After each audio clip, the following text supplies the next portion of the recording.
दोस्तों, अब तक आपने यूनिवर्स की कई वीडियो, डॉक्यूमेंट्री और मूवी देखी होगी। दिन में आप अंतरिक्ष में घूमते हुए सितारों को देखते होंगे।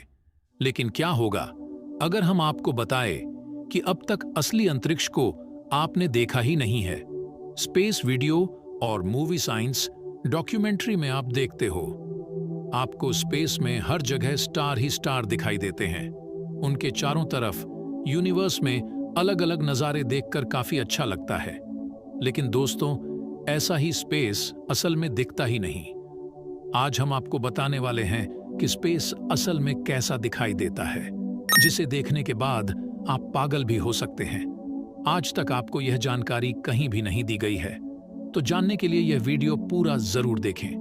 दोस्तों, ब्रह्मांड सदा से मनुष्य की जिज्ञासा का विषय रहा है।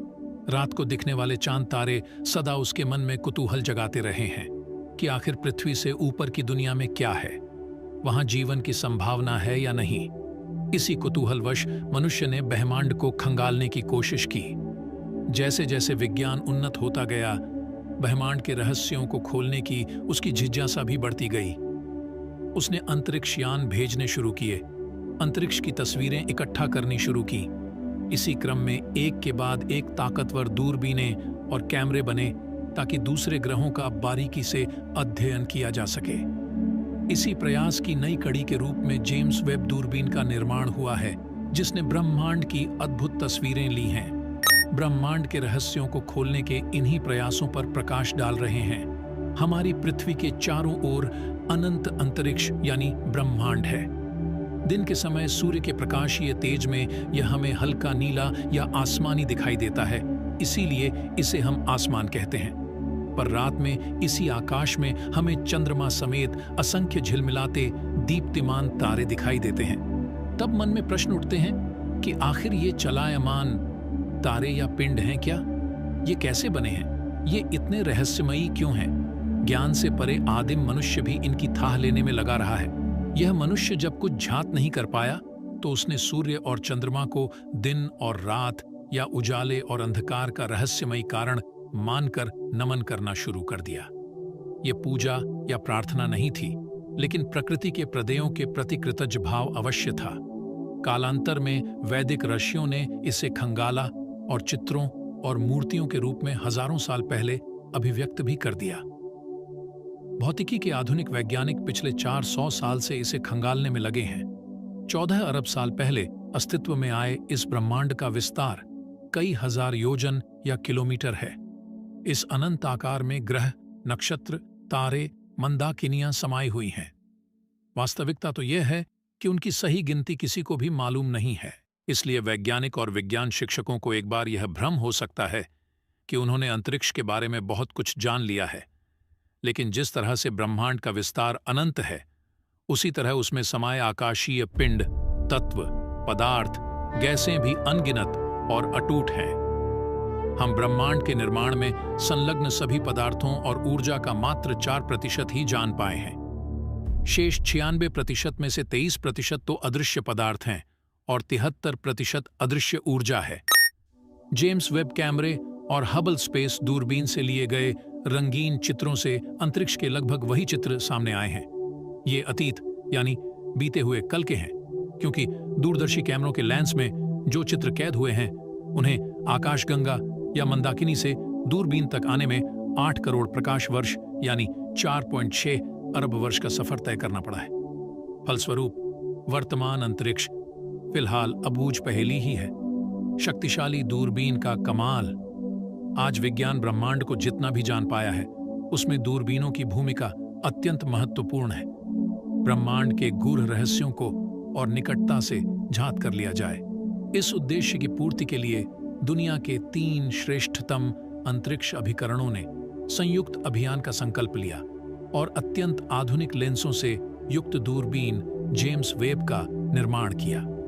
इन लेंसों को कैमरा तकनीक से भी जोड़ा गया, जिससे दूरबीन की आंख से हर उस दृश्य का चित्र खींच लिया जाए जो विलक्षण होने के साथ नवीन हो। इस दूरबीन के निर्माण में NASA, national aeronautics and space administration, CSA, Canadian space agency और ESA, यूरोपियन अंतरिक्ष एजेंसी का योगदान रहा। इस बढ़ी और शक्तिशाली दूरबीन को एक रैकेट के जरिए अंतरिक्ष में प्रत्यारोपित किया गया। इसका पूरा नाम जेम्स वेब अंतरिक्ष दूरदर्शी ZWST है। इसे 25 दिसंबर 2021 को अवरक्त अंतरिक्ष वेधशाला के रूप में गुआना स्पेस सेंटर सेरियन 5 प्रक्षेपण वाहन से प्रक्षेपित किया गया था। जेम्स वेब को हबल अंतरिक्ष दूरबीन की अगली कड़ी के रूप में लाया गया है। हबल को 2004 में नासा ने स्थापित किया था। दरअसल जेम्स वेब एक ऐसी आंख है जो हबल से भी बहुत आगे अपनी दृष्टि पहुंचाने में सक्षम है। इसी कारण यह ब्रह्मांड के उन दृश्यों के चित्र खींच पाई जो हबल के अलावा अन्य दूरबीनें नहीं ले पा रही थी। नासा के प्रशासक जेम्स एडविन वेब ने इस दूरबीन के निर्माण में अहम भूमिका निभाई थी, इसलिए उनके नाम पर इसका नामकरण किया गया। इस दूरबीन की स्थापना की पृष्ठभूमि में 4 उद्देश्यों को पूरा करना है। पहला, बिग बैंग के पश्चात ब्रह्मांड में बनी सबसे पहली आकाशगंगा और सबसे पहले अस्तित्व में आए तारे को तलाशना। दूसरे, आकाशगंगाओं का गठन और उनके विकास का अध्ययन करना। तीसरे, तारों के गठन और ग्रहीय प्रणालियों को समझना। और चौथा, जीवन की उत्पत्ति के आधारभूत तत्वों को ज्ञात करना। जगत और जीव की उत्पत्ति के रहस्य को अब तक पश्चिमी विद्वान दृश्य प्रकाश के माध्यम से जानने की कोशिश में थे, लेकिन जेम्स वेब के निर्माण की पृष्ठभूमि का मुख्य लक्ष्य अवरक्त यानी अदृश्य प्रकाश या पदार्थ को जानना भी है, क्योंकि इनकी उत्पत्ति के कारणों को अवरक्त प्रकाश के माध्यम से कहीं अधिक प्रभावी ढंग से झांत किया जा सकता है। इसी अवरक्त प्रकाश को भारतीय दर्शन में अदृश्य पदार्थ कहा गया है, जिसे समस्त चेतन और अचेतन में चेतना का आधार माना गया है। ब्रह्मांड के ग्रह असंख्य चमकती दमकती मंदाकिनियों के बीच एक छोटा सा पीतांबर ओढ़ेत रहने वाला तारा है, सूर्य। इसी के चारों ओर नीली हरी पृथ्वी परिक्रमा करती रहती है। सूर्य का जन्म करीब 5 अरब साल पहले हुआ। इसके जन्म के कारक चक्कर लगाती गैसों के बादल और सौर निहारिकाएं हैं। निहारिकाओं के निकट के एक तारे की जब मौत हो रही थी, तब इसके विध्वंसक आघात और घर्षण से जो तीव्रगामी तरंगें निकलीं, उन्होंने निहारिकाओं में उपलब्ध गैस और धूल से सूर्य के अस्तित्व का निर्माण किया। निहारिकाओं की गैसें और धूल से सूर्य के बनने की प्रक्रिया से जो अपशिष्ट बचे, उन्हें सूर्य के चारों ओर एक वलय अर्थात घेरा बना लिया।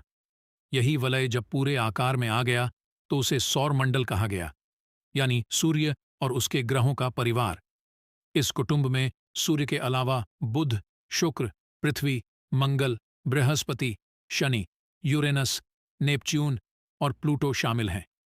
इस परिवार में 9 ग्रह जरूर हैं, पर केवल तीसरा ग्रह पृथ्वी ही ऐसा है जहां मानव समेत अन्य जीव जगत के लिए जीवन संभव हो पाया है।